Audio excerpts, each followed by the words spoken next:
These scary stories from America's most haunted ghost towns will send chills down your spine and give you nightmares. Jefferson, Texas, in eastern Texas near the Arkansas and Louisiana borders, would-be ghost hunters will run across the town of Jefferson and the haunted Jefferson Hotel. It's been in operation since the late 1800s. This historic hotel and one-time brothel has borne witness to a healthy dose of Texas history. The hotel started recording the guests' encounters with the ghost haunting, its rooms and corridors, like the vanishing man who comes and goes and stomps around as he pleases in the hotel's Book of the Deceased. Now, a stay here could have you bumping into all kinds of tormented souls, including Judy, an adult entertainment worker, likely unalived in the hotel allegedly. She now writes her name in the condensed steam left on mirrors after patrons take a hot shower. This hotel is known as the most haunted hotel in the world. Talk about terrifying, right? Burke, Idaho. Now, Burke is a nearly abandoned mining town that kind of boomed in the latter part of the 19th century, then later went bust. The settlement, wedged into an exceptionally narrow mountain valley, is 300 feet across at its most constricted point. The lack of space forced the railroad to run down the main street and forced builders to get creative when designing buildings able to fit into such a confined space. Now, due to a very violent history plagued by fights and basically dynamite sabotage between mine owners and labor, plus the passings caused by just, avalanches, locals might advise avoiding Burke at night. Of course, if you happen to be looking for a run-in with a ghost or two, nighttime is when the deceased apparently come out to play. Bangor, Maine. Now, one of Bangor's most famous residents, author Stephen King, dwells in a mansion here. Now, that's surely reason enough to include Bangor on my list of creepy towns. Mount Hope Cemetery, where a college-age King used to hang out, is another great reason to go.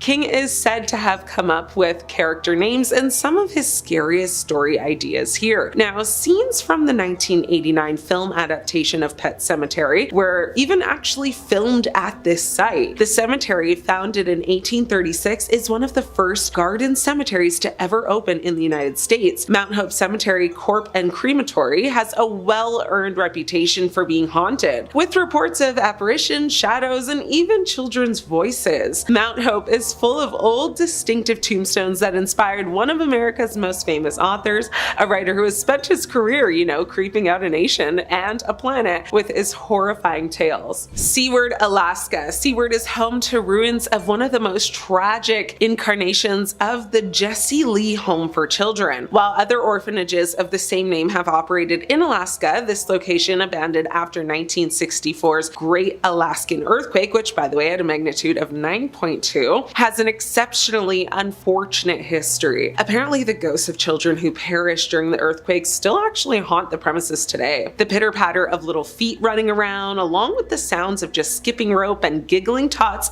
are the most common reports coming from those living souls brave enough to actually explore this decaying orphanages. Now, a massive gloomy feeling seems to descend upon all who spend any time here. The Van Gelder Hotel, which is also in Seward, is also rumored to be haunted by a woman who was assassinated in room 202, with some claiming to see her ghost described as a very tall blonde woman in a blue dress. Now, this town is just riddled with paranormal activity. Remind me to add it to my bucket list. After all that, how about a more simple ghost story to cleanse the palate? One from Arkansas. So back in 1931, a railroad worker named Lewis McBride allegedly killed his supervisor from the Missouri Pacific Railroad. The foreman had fired McBride for an infraction, and some claim that McBride had intentionally manipulated a piece of track to cause a train crash. Seeking revenge for being fired, McBride killed his former boss by bludgeoning him with a railroad spike. Authorities arrested him, and he went the way of electrocution. So not long after McBride's death, a mysterious moving light began appearing along the train tracks, far from the highway. People have witnessed it many times since, and even the TV show Unsolved Mysteries documented the phenomenon. Experts say that according to documentation in the local paper, which didn't give a date, but it was somewhere in 1932, there was a lot of reports of people seeing a light on the track. The story was that when they found one person, he had a lantern in his hand, and he got chased, and that was the end of his life. So the light, nowadays seen only at night, has been described as either a yellow,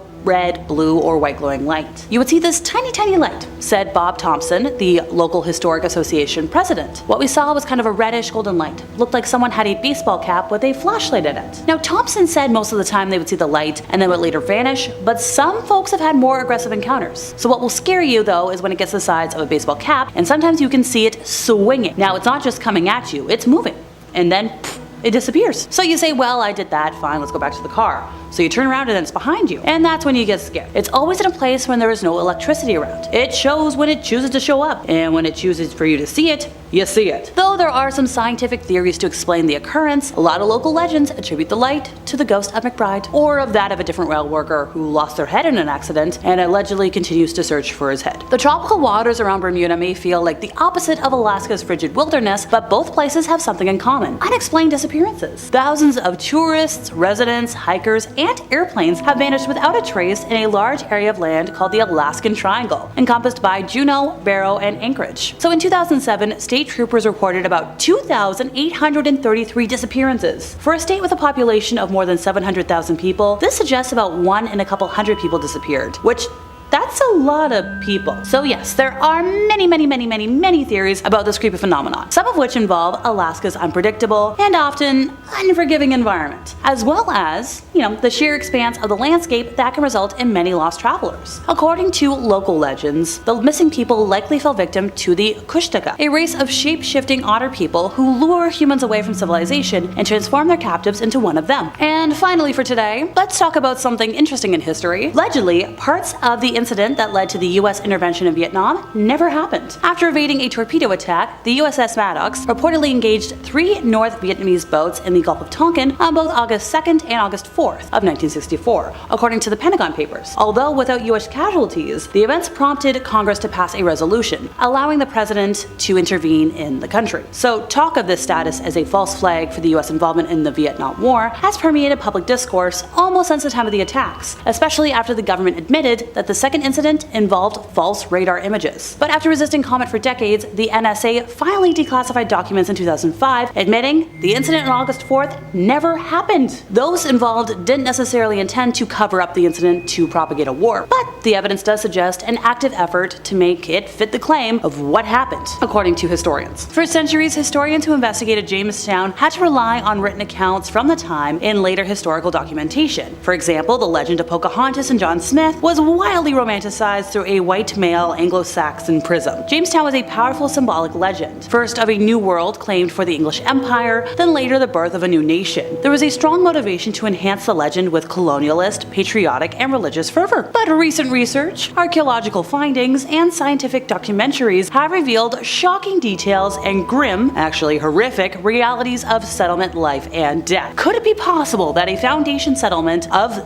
the American nation was rife with intrigue that included crypto-Catholicism in an anti-Catholic settlement, starvation, assassination attempts, and even killing and people eating? Well, archaeological findings seem to indicate exactly that. Recent digs that started about 20 years ago at Jamestown have revealed shocking facts about life there. So archaeologists unearthed something stunning in structure number 191, which contained a brick and mortar oven of a kitchen. First they found skeletal remains of dogs, cats, rats, and even a horse in the kitchen area. But then they found something even more shocking: the mutilated skull and severed leg of an English girl dating from about 1609. The skull and tibia bone both had numerous cutting and sawing marks on them, indicating that the body had been butchered. In addition, the back of the skull was smashed open, indicating that the skull had been bludgeoned, presumably to get at the brains, which are high in protein and eaten customarily from other butchered animals by the colonialists. The winter of 1609 was known as the starving time at Jamestown, and this was from a number of written accounts. During that time, of the about 600 total folks, only 60 people survived. Immediately next to the skull, a pottery bowl was also unearthed, indicating that all this was done at that kitchen. In fact, colonists could not have picked a worse time to try and settle in Virginia. Cores drilled from centuries-old trees near Jamestown by the archaeology team show that it was in the middle of a 7-year drought. The previous winter had been nearly as bad, and a lot of settlers had died of starvation. So it was during this time that John Smith ventured out in search of locals willing to provide the colonists with food. When he returned, he found that about 75% of the folks that had landed already starved to death. Desperate, a lot of folks decided to try to sail back to England on the small British ship, the Discovery, but Smith, Trying to keep the colony afloat, aimed one of the fort's cannons at said ship and actually killed some of the defectors. In one of America's first trials by jury, Smith was condemned to the rope necklace, and by some accounts, he even had the rope there when Captain Newport sailed into the harbor with new settlers and stopped the whole end of life thing. Apparently, if you're visiting Colorado City, Arizona as just a random tourist, you're going to be followed by several white SUVs. Folks have reported getting a weird vibe driving through and seeing all these half-built compounds and people just staring at you creepily as you drive by. Well, I was checking the Wikipedia page. Turns out it's basically run by a cult. At least 3 Mormon fundamental sects are said to have been based in this area. A majority of the residents and many local officials belong to the most prominent of these groups, the Fundamental Church of Jesus Christ of Latter-day Saints, whose corporation also owned much of the land within and around the town until state intervention in the 2000s. Direct quote, folks. A sect of Mormonism that broke off from the main church because they were excommunicated for refusing to renounce polygamy, because apparently the mainstream Mormons abandoned the practice. And they do a lot of horrible stuff. Men are not allowed to have intercourse with their wives, and the only people allowed to do so are seed bearers who essentially attack women. People have been kicked out and made homeless for simply disagreeing with the church leader. These folks have been accused of some really bad crimes we can't talk about, both in the US and in Canada. In January of 2004, local leader Warren Jeffs expelled a group of 20 men, including the mayor, and gave their wives and descendants to other men. Jeffs, now a convicted predator, stated he was acting on the orders of God, while the men expelled claimed they were being penalized for disagreeing with him. He was eventually placed on the FBI most wanted list, like the top 10, and arrested on August 28th of 2006. Most of the property in the town was owned by the United Effort Plan, a real estate trust of the FLDS, for short. In 2007, the state authorities began dismantling church ownership of the land, and the church retaliated and indoctrinated their followers against the state, believing they were being targeted because of their beliefs. So the followers became further and further secluded as a result. Remaining members refused to believe the charges against Jeffs, by the way. On April 6th of 2010, law enforcement officials in a nearby county of Arizona and Washington County of Utah served 5 search warrants seeking records from town officers. And these warrants were served on government officials and departments, including the town manager, as well as the only fire chief, which, yikes. As a result of the initial warrants, the Department of Public Safety was shut down, and emergency responders were prohibited from responding to calls without the approval of county officials. That's a big deal. On March 20th of 2014, a jury heard a local case that ruled that the towns of Colorado City and local other cities had discriminated against locals Ronald and Ginger Cook because they weren't members of the FLDS church. They just moved there. So these folks were awarded $5.2 million for religious discrimination. They'd moved to the area in 2008, but refused access to the utilities of the town because, well, they weren't part of the FLDS. One of the most historically significant houses in San Diego, the Whley House, is also known as one of the most haunted places in all of the US. Its rich past is also a torrid one, including the self-taken life of Violet Whley from a second-floor balcony and the rope necklacing of Yankee Jim Robinson, which took place before the house was even constructed. Visitors to the house consistently report strange sounds, sights, and inexplicable events, so much so that many paranormal experts have investigated, including Travel Channel's America's Most Haunted. From heavy footsteps and disembodied voices to the apparition of Thomas Whley and his wife Anna, visitors report being spooked, intrigued, and even a bit frightened while touring the house. Other ghosts have been seen as well, and because the house was home to many residents over the years after the original family moved out, nobody knows for sure who they are. But one thing remains consistent: the eerie presence of those who have left the world of the living but refuse to leave the house. Now, just a couple of steps away from the house, Elcampo Santos Cemetery is also known for its haunted occurrences. Established in 1849, this Roman Catholic cemetery was originally the burial ground for more than 450 people, including Yankee Jim Robinson, the guy I already mentioned a moment ago. So the trouble here started when the city built a horse-drawn carriage line and later paved over part of the cemetery to make way for car travel. At least 18 graves are known to be under the street and sidewalk, leaving those buried below not super duper happy. People who visit the area and park their cars along the street have reported having trouble starting their cars and having their alarms go off for no reason. Those who walk the grounds of this historic cemetery have also had mysterious experiences: an icy chill coming over them, glowing figures, a floating image, and a specter that appears to be dressed in period clothing. There's also a woman in a Victorian gown, just to name a few. Listed on the National Register of Historic Places, the old jail in St. Augustine was built by Henry Flagler in 1891 and served the county until 1953. Now during this era, it was not uncommon for the warden and his family to live inside the jail, adjacent to the prisoners. So Sheriff Joe Perry and his family were also residents within the building, in addition to about 60 prisoners. Visitors to the old jail have a chance to walk through the men's and women's cells, see actual weapons that were used in crimes, and tour through the execution gallows. The experience is often a frightening one, especially for those who are easily caught off guard by unexpected events. Many have died and suffered with diseases within these walls, and it is believed that their spirits are still lingering. Now the, I think 6'8", 300-pound sheriff has been seen and heard. You've also got strange smells, heavy footsteps, disembodied moaning, laughing, jangling chains, even the sounds of dogs barking have all been reported.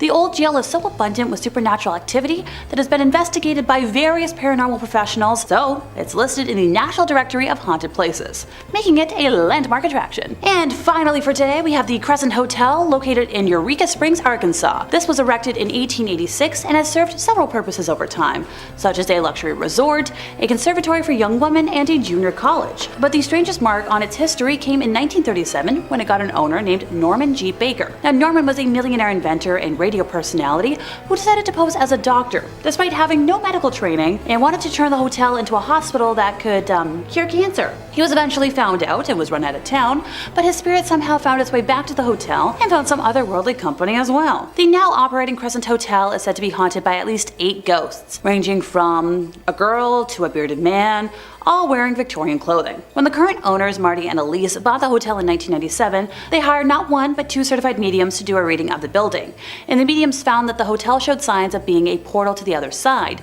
as in a dimension that holds the spirits of the dead and can be accessed by those on the same frequency as ghosts. That portal is located on top of what used to be the morgue. Now, one thing I like to stress, especially when dealing with angry ghosties, is to never disturb the graves, and a formal archaeological dig was done on the property in 2019, uncovering Norman Baker's bottle grave, with some of the glass containers clearly showing fleshy remains, while others are believed to have held his assorted curing potions that never cured anyone. If you'd like to see them for yourself, they're on display in the Crescent's morgue. Oh, totally forgot. Both the morgue, complete with autopsy table, and a walk-in cooler where Baker stored cadavers and body parts are open for public viewing. The experience comes with seeing the ghosts huddled around the morgue's autopsy table pleading for help, the reoccurrence of a Baker patient who also served as a hospital assistant being seen in and around room 419, better known as Theodora's room, the early morning, loud squeaking of wheels on the 3rd floor corridor, accompanied by sightings of a nurse pushing a gurney full of corpses down the hallway, only to see it vanish into thin air. Sounds like a fun ghost tour for me. And that's it for me once again, folks. I've been Alexa, your resident Nookie Spooky Girly.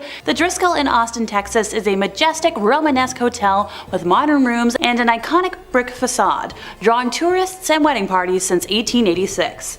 It's a true Austin landmark, and according to some, a true hotspot for ghosties. According to my sources, the entire city is basically spooky central. It's a sort of town with such a grand ectoplasmic infestation that every day seems like Halloween. Ghost tours aren't just a way of making a living, they're basically an obligation, and quite possibly enforced by the mucky mucks in charge of the city. But to quote the Austin Ghosts website, the Driscoll is a sweet spot that brings in all the traffic. The one place ghost enthusiasts go gonzo for. A place on Austin's haunted face that every guide wants on their repertoire. The one cherry each tour company fights over, the hotel was commissioned and paid for by its namesake, Jesse Driscoll. Jesse was a successful cattle baron who had moved from Texas to Missouri with an eye for making all the money he could. The determined entrepreneur, who was a self-made beef baron, broke the bank when he started selling his cattle to the Confederate Army. Now after the Civil War went kaput and the South decided to call it quits, Jesse looked at his kingdom and realized he was one of the richest men in the state. So what do barons do? They diversify their portfolio. So Jesse went and got himself a hotel. He bought the land in 1884, and 2 years later he had the grand opening, all paid, furnished, and marketed with coins chiseled into his pockets on the backs of dead soldiers, human misery, and more. They say he never recovered from the heartbreak, though, of losing his hotel in a high-stakes poker game. How'd that happen? Well, shortly after the hotel opened up, Jesse came under the pressures of financial hardship, which is code for he blew his earnings on booze, women, and gambling. So he had no choice but to forfeit the ownership, because by that point, he was a mess and up to his eyeballs in debt. So, nowadays, what's going on? Why is this place haunted? Travelers have noted eerily abnormal sounds throughout the ornate corridors, as well as phantom sightings of the hotel's namesake. Yeah, because Jesse's portrait still hangs in the lobby. One of his favorite rooms to haunt overlooks 6th Street and Brazos, and there was a consultant in town one time who woke up one night, saw somebody standing in his room, looking out the window, and this was about 3 o'clock in the morning. This guy was puffing on a cigar, and the consultant was like, "Hey guy, what are you doing in my room? And the guy looked at him and was like, your room? But he didn't say anything. He just gave the look like, I don't think so, pal. So the consultant leaned over, snapped on the light, and when the light came on, there was nobody by the window. But the curtains were still swaying and there was still a cloud of cigar smoke in the air. Now, Jesse isn't the only ghost that likes to hang out. There's one that's known as the Bride because, well, in the early 1990s, a distraught bride checked into room 329 because her fiance had just called off their wedding. She decided to spend over $40,000 on a shopping spree and a culinary free-for-all. But on the third day of her staying there, she lined up all of her swag next to her bed, pulled out a firearm, and took her head off. She was considerate though. She used a pillow to muffle the sound. To this day, guests swear they see her ghost towing bags up and down the halls of the hotel. Alrighty folks, next up we're going to chat about the Dock Street Theater in Charleston, South Carolina, which is interestingly enough not located on Dock Street but on Church Street. Another quirky fact about the theater is that at one time it was actually a hotel and is now the last surviving antebellum hotel. Guests of the theater have claimed to see spirits roaming about, sights of ghostly shadows in the rafters, and apparitions on the stage.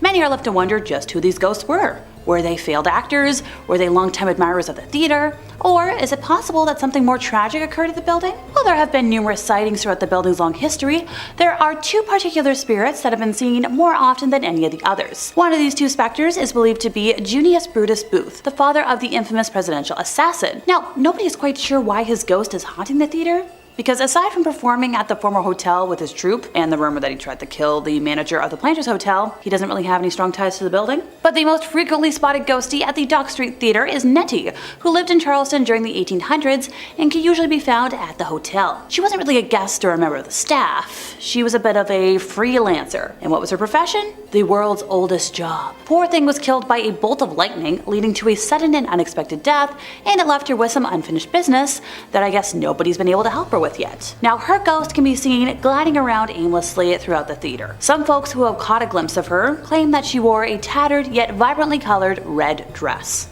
Deadwood, South Dakota. If you've ever, caught an episode of the HBO series Deadwood, you already know who Sheriff Seth Bullock is. If not, a visit to the Bullock Hotel in Deadwood, South Dakota will acquaint you with him very quickly, as his ghost still spends an awful lot of time there. Bullock and Solstar built the hotel in 1895. Being a sheriff, you might guess, that Seth met a grim kind of bullet-riddled demise, but he actually passed away of cancer in 1919. Bullock turned showers on and off, ensures that the living staff, isn't just kind of lollygagging about, and generally likes to make his presence known to all who venture inside his guest house. Several locations aside from the Bullock Hotel, including the Fairmont Hotel, Franklin Hotel, and Saloon Number 10, are frequently cited as particularly haunted. Now, the town's history as a Wild West boomtown with a violent past, including the assassination of Wild Bill Hickok, contributes to its eerie reputation. Ghost tours are usually held at their bars, brothels, and gaming halls, so check it out if you're ever there and report back. Banic, Montana is actually said to be haunted by Sheriff Henry Plummer. Now, Banic, Montana is a classic gold rush ghost town. It was founded in 1862 and was home to 10,000 people at its height before it was actually abandoned. Now, it was also home to Henry Plummer, whose,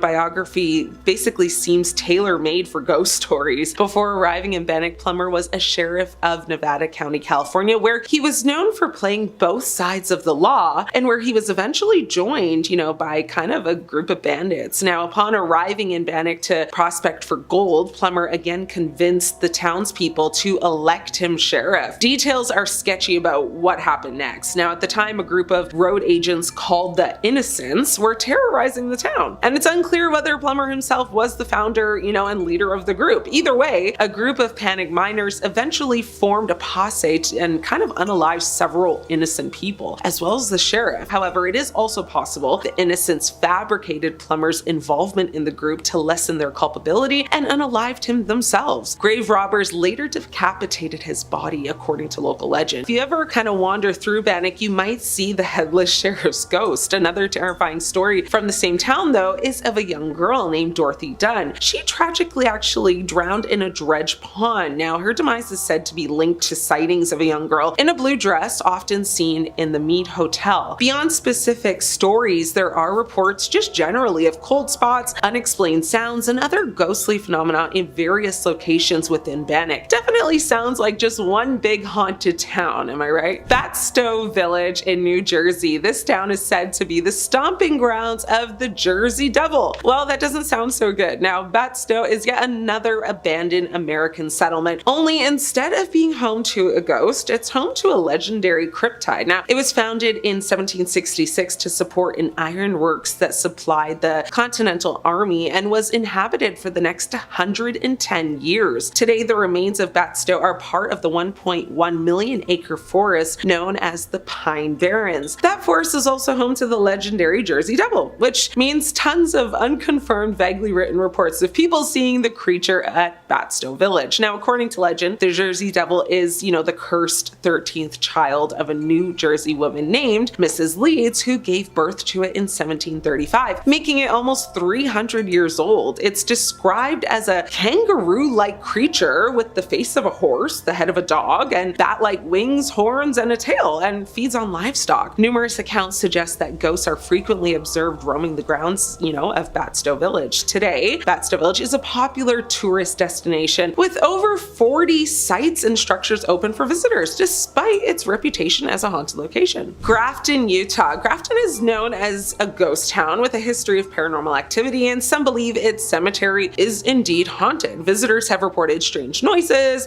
ghostly apparitions, and an overall feeling of just otherworldly presence, suggesting the spirits of the original settlers, may linger there. The town cemetery, with over 80 graves, is particularly rumored to be haunted, with reports of infants crying and a woman walking through a lonely graveyard. It's said to also be haunted by a sobbing woman who kind of wanders the cemetery at night. Now, not all ghost towns are former mining settlements. In 1859, 5 Mormon families settled along the Virgin River just outside of what's now Utah's Zion National Park. They called their settlement Wheeler, and when the Civil War began the following year, they focused on planting cotton. But in 1862, a flood wiped out most of Wheeler. Now, it was rebuilt and renamed Grafton, but floods periodically continued, as well as illnesses and raids by Indigenous Americans. Now, only 28 people lived in Grafton in 1864, according to the census. Most abandoned it by 1890, and by 1909, only 3 families actually remained, and by 1945, it was finally deserted for good. It's since been used as a backdrop for Western films like Butch Cassidy and the Sundance Kid. Now, like many abandoned,